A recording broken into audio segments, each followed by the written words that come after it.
Welcome to Cooking with Parisa. I'm here this afternoon to cook for you one of the easiest carrot cake recipes and probably my most asked for dessert from my friends and family. It's easy to make, it only takes one bowl. I don't have to get out my mixer or my hand mixer. And it is really good, and it has a secret ingredient which I'm going to show you right now. Right here we have 1.5 cups of all-purpose flour, and next to that we have 1 cup of sugar, and the rest of our dry ingredients is a teaspoon of cinnamon, a teaspoon of salt, a teaspoon of baking powder, and a teaspoon of baking soda. And my wet ingredients are crushed pineapple, and it's an 8-ounce can, and that's sort of my secret ingredient to this carrot cake. It's 1/2 cup of vegetable oil, 1 cup of grated carrots, and 2 eggs, and a teaspoon of vanilla. I'm going to take my 1.5 cups of flour, put it in a bowl with my cup of sugar, the rest of my dry ingredients, and I just sort of mix those up so the cinnamon is moved throughout the all-purpose flour and the salt. And then I make a well in the center, and then I start adding my wet ingredients. And here's my 8-ounce can of crushed pineapple with the juice. It helps to make this cake really moist. Here's my 1/2 cup of oil, a teaspoon of vanilla,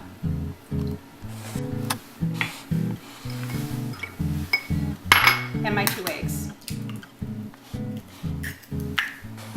Right in the center.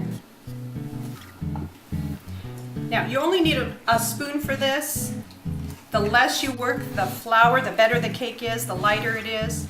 You don't want to make the flour release any gluten because that would make your cake tough. So before I add the carrots, I just try and get the eggs all incorporated with the flour and the pineapple, and just pull up all the dry ingredients off of the bottom.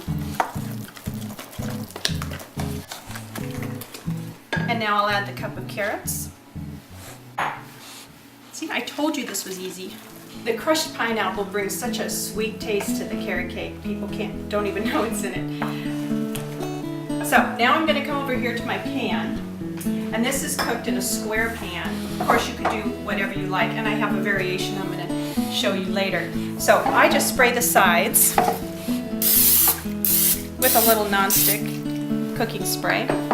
And I've already cut out a piece of parchment that will sit at the bottom, and that makes your cakes come out so much nicer. So I'll just fit that in there. Give that a quick spray. And now we'll pour all of our batter into our pan.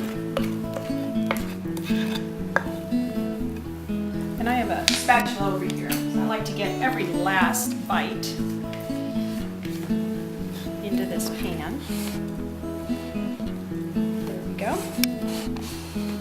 Goes in a 350-degree preheated oven for about 35 minutes.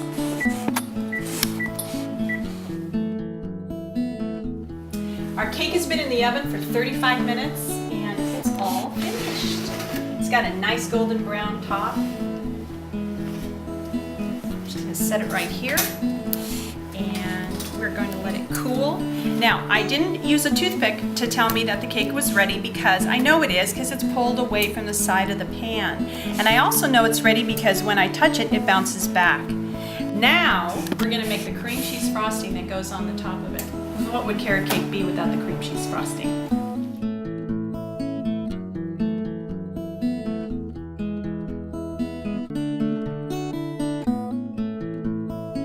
Our cake is cooled completely, and our cream cheese frosting is finished.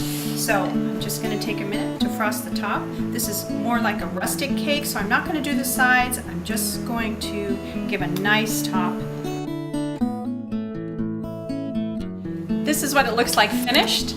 And if you don't want to do the 9x9, it works just as great in cupcakes. And if you like the little accent on the top, I used the rose petal tip, and all I did was dye some of the cream cheese frosting orange, and I used the leaf tip and just took a little bit of the icing and made it green. It just adds a nice touch on it. It's really such a moist cake.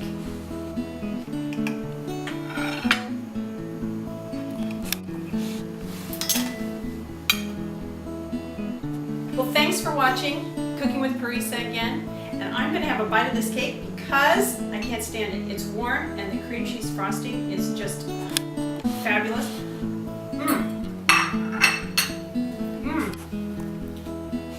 You're really going to like that little hint of pineapple in there. If this isn't the moistest, fastest carrot cake you've ever made, I want to know about it. So leave a comment below about this recipe or any other recipe you'd like to see me try. Thanks again.